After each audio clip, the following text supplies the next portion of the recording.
so you lo ye sadona so good talk nu ye dona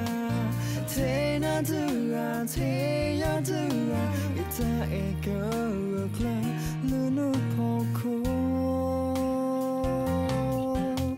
ita e da ka plan we da khila ku lo ta umu pu te na dura te ya dura you could so ye dona the so you sa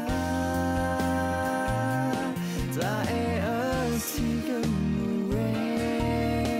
the lo ba lo no sa pu mo we lo so ta e ta pu no e na lu sa the mugle dona ta e sweet na he lo te na tu ya to feel drawn no what me you tai come no ko te na tu ya ke ye te na tu so tha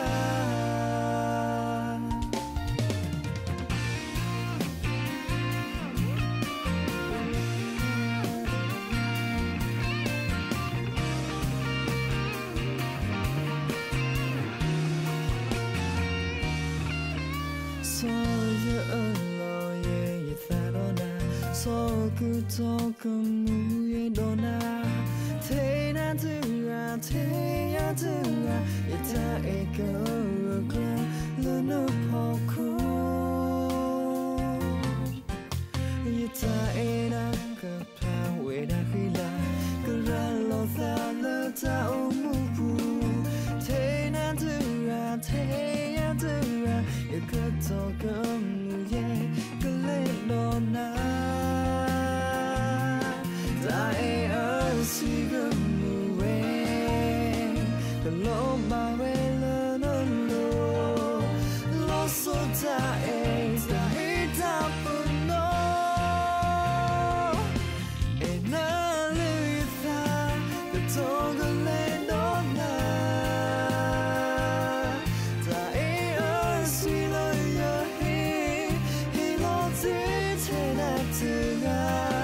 to feel drawn no what to me you tai come no poko te na tu ya ku e ye te na tu so tha e na lu